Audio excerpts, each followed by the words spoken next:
Hello my dear student, আশা করি তোমরা সকলেই খুব ভালো আছো। আজকে আবার তোমাদের এএনএম জিএনএম পরীক্ষার জন্য নতুন একটা ভিডিও নিয়ে চলে এসেছি।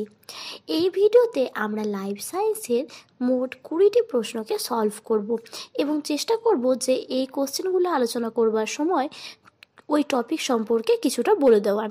তো তোমরা এই ভিডিওটা দেখতে থাকো এবং সম্পূর্ণ ভিডিওটি যদি দেখে তোমাদেরকে ভালো লাগে তাহলে প্লিজ অবশ্যই চ্যানেলটিকে সাবস্ক্রাইব করে নেবে, বন্ধুদের মধ্যে ভিডিওগুলো শেয়ার করে দেবে। আর তাছাড়া তোমরা জানোই যে আমাদের এই চ্যানেলে লাইফ সায়েন্স, জিকে, ম্যাথ এবং রিজনিংয়ের বেশ কিছু ক্লাস রয়েছে। সেই ভিডিওগুলোর লিঙ্ক কিন্তু আমি এই ভিডিও ডেসক্রিপশান বক্সে দিয়ে রাখবো, তাই তোমরা সেখান থেকেও কিন্তু সেই ভিডিওগুলো দেখে নিতে পারো। তাহলে চলো আজকে আমরা বেশি দেরি না করে আমাদের প্রথম যে কোশ্চেনটি রয়েছে লাইফ সায়েন্সের সেটি দেখে নিই। দেখো, আজকের প্রথম কোশ্চেন সেটি হচ্ছে কি, হাইমেন হলো যোনি পর্দা, ফুসফুসের পর্দা, হৃৎপিণ্ডের আবরণী নাকি কোনোটিই নয়? তো এখানে আমাদের অ্যান্সারটি হয়ে যাবে যে হাইমেন হলো মূলত হচ্ছে কি যোনি পর্দা। এবার তোমরা আমাকে কমেন্টের মাধ্যমে জানাও তো যে হৃৎপিণ্ডের আবরণী এবং ফুসফুসের পর্দাকে কি বলা হয়ে থাকে। এরপর চলো আমরা নেক্সট কোশ্চেনে দেখি কি রয়েছে। 2 নম্বর কোশ্চেনটিতে দেখো বলা হয়েছে যে এ বিবি জিনোটাইপ থেকে কত ধরনের গ্যামেট পাওয়া যাবে। তোমরা জানো যে এই জিনোটাইপ থেকে যে গ্যামেট বের করবার যে প্রক্রিয়া, সেটার একটা ফর্মুলা রয়েছে। কি সেটা হচ্ছে 2n, যেখানে n বোঝায় হচ্ছে কি নাম্বার অফ হেটেরোজাইগাস। অর্থাৎ হচ্ছে এখানে দেখো যে এ এবং বি এরা উভয় কিন্তু হেটেরোজাইগাস কন্ডিশনে রয়েছে, তাই এখানে 2 হয়ে যাবে। অর্থাৎ 2 মানে কি 4 হয়ে যাবে হচ্ছে এটার অ্যান্সার, অর্থাৎ এ হয়ে যাবে এটার সঠিক উত্তর। নেক্সট আমরা 3 নম্বর প্রশ্নটি দেখে নেব। 3 নম্বর প্রশ্নটিতে বলা হয়েছে মাতৃদুগ্ধ ক্ষরণ করতে সাহায্য করে কোন হরমোন? জিটিএইচ, এসিটিএইচ, টিএসএইচ নাকি হচ্ছে এলটিএইচ? তো এখানে আমাদের যে অ্যান্সারটি হয়ে যাবে সেটি হচ্ছে কি এলটিএইচ হরমোন, বা যেটাকে আমরা বলে থাকি হচ্ছে কি প্রোল্যাকটিন। তো এই হরমোন কি হয় যে ক্ষরণের ফলে হচ্ছে কি মাতৃদুগ্ধ ক্ষরণ করতে সাহায্য করে। তারপর আমরা নেক্সট 4 নম্বর প্রশ্নটি দেখে নেব। দেখো, এখানে একটা রোগের কথা উল্লেখ করা আছে যেটির নাম হচ্ছে কি বামনত্ব রোগ, আর একটি রোগ হয় যেটিকে বলা হয় অতিকায়ত্ব। এবার এগুলো কি হয় যে মূলত হরমোনের প্রভাবে ঘটতে দেখা যায়।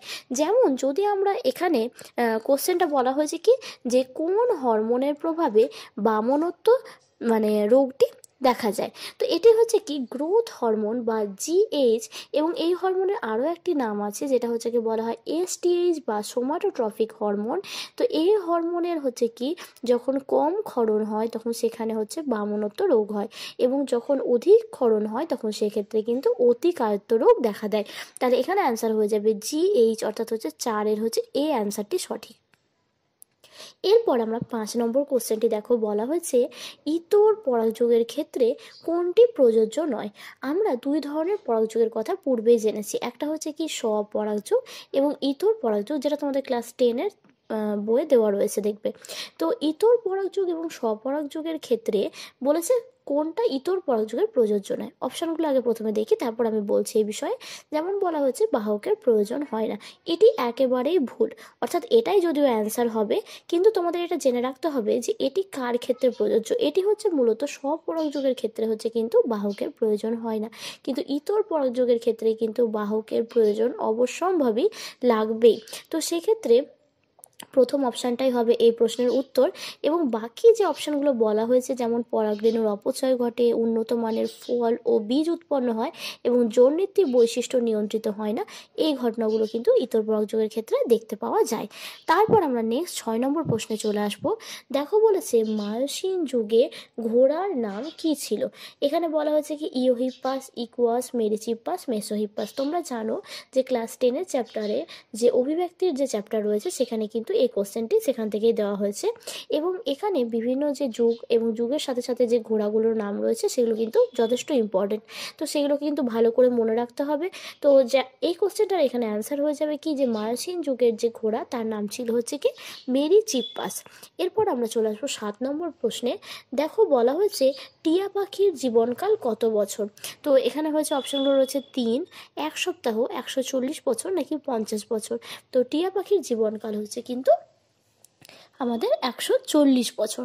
তারপর আমরা 8 নম্বর প্রশ্নটি দেখে নেব। দেখো বলা হয়েছে সব অ্যান্টিবডি হলো গ্লোবিউলিন, অ্যালবুমিন, আলফা গ্লোবিউলিন নাকি কোনোটিই নয়। এখানে অ্যান্সার হয়ে যাবে সব অ্যান্টিবডি হচ্ছে কি গ্লোবিউলিন।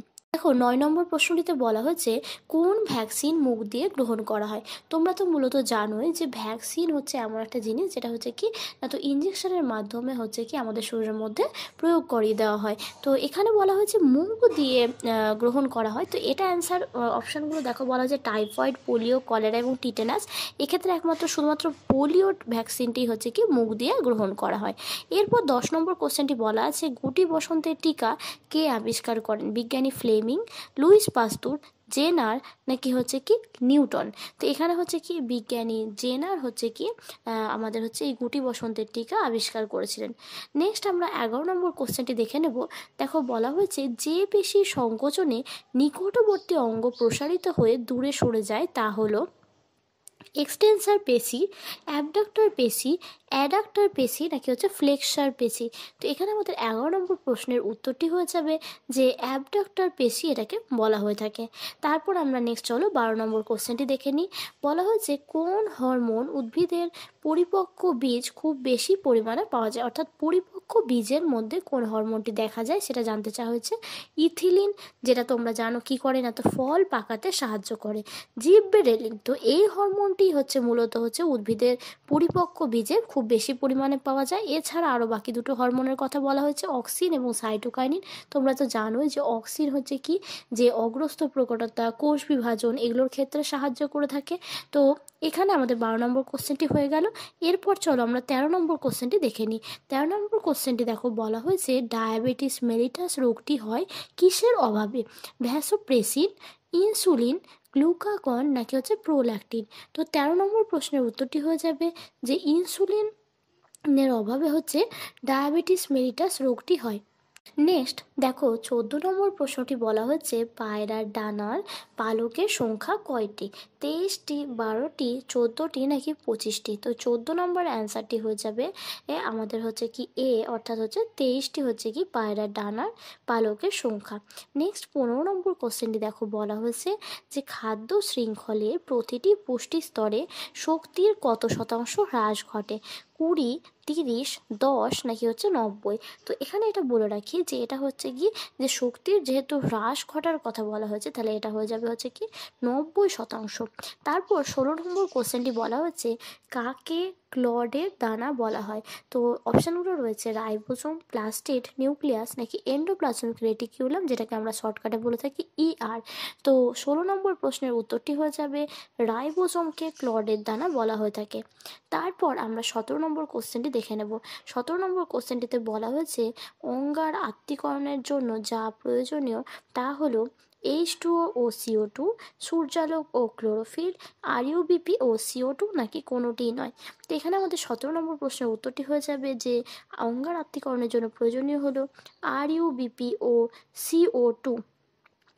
এরপর আমরা 18 নম্বর প্রশ্নটি দেখে নেব। দেখো বলেছে অ্যামাইনো অ্যাসিডে উপস্থিত মূলক দুটি কী কী। অ্যামিনো ও কিটোন, অ্যামিনো ও কার্বক্সিল, অ্যামিনো ও অ্যালডিহাইড আর নাকি অ্যামিনো ও হচ্ছে হাইড্রক্সিল। তো এখানে আমাদের 18 নম্বর প্রশ্নের উত্তরটি হয়ে যাবে যে অ্যামিনো অ্যাসিডে উপস্থিত মূলক দুটি হচ্ছে কি আমাদের যে অ্যামিনো এবং হচ্ছে কি কার্বক্সিল গ্রুপ দেখতে পাওয়া যায়। তারপর আমরা চলে আসবো নেক্সট হচ্ছে 19 নম্বর কোশ্চেন। দেখো কোশ্চেনটিতে বলা হয়েছে পর্দাবিহীন কোষীয় অঙ্গাণু হলো সেন্ট্রিওল, নিউক্লিয়াস, রাইবোসোম নাকি কোনোটি নয়। তো এখানে আমাদের 19 নম্বর প্রশ্নের উত্তরটি হয়ে যাবে পর্দাবিহীন কোষীয় অঙ্গাণু হলো রাইবোসোম। দেখো বলা হয়েছে ছত্রাকের কোষ প্রাচীরের প্রধান উপাদান হলো কাইটিন, লিগনিন, সেলুলোজ নাকি কোনোটিই নয়? তো 20 নম্বর প্রশ্নের উত্তরটি হয়ে যাবে যে ছত্রাকের কোষপ্রাচীরের প্রধান উপাদান হচ্ছে কিন্তু আমাদের কাইটিন। তাহলে দেখো তোমাদের এখানে 20টি কোশ্চেন কিন্তু আমি লাইফ সায়েন্সে সলভ করে দিলাম। পরের ভিডিওতে কিন্তু আমরা আরও অনেক কোশ্চেন নিয়ে আলোচনা করব। তোমাদেরকে বলে রাখি, যাদের এই ভিডিওগুলো ভালো লাগছে প্লিজ সবাই চ্যানেলটিকে সাবস্ক্রাইব করো। তোমরা যত তাড়াতাড়ি সাবস্ক্রাইব করবে চ্যানেলটি তত বড় হয়ে যাবে খুব শীঘ্রই। আর তোমরা অনেকেই আছো যারা ভিডিও দেখছো নিয়মিত কিন্তু চ্যানেলটিকে সাবস্ক্রাইব করছো না, তাদেরকে রিকোয়েস্ট করবো তারা চ্যানেলটিকে সাবস্ক্রাইব করে আমার পাশে থাকো এবং বন্ধুদের মধ্যে ভিডিওগুলো প্রচুর শেয়ার করে দাও, যাতে করে তারাও অনেক বেশি উপকৃত হয়। Thank you. পরবর্তী ভিডিওতে আবার তোমাদের সাথে দেখা হবে।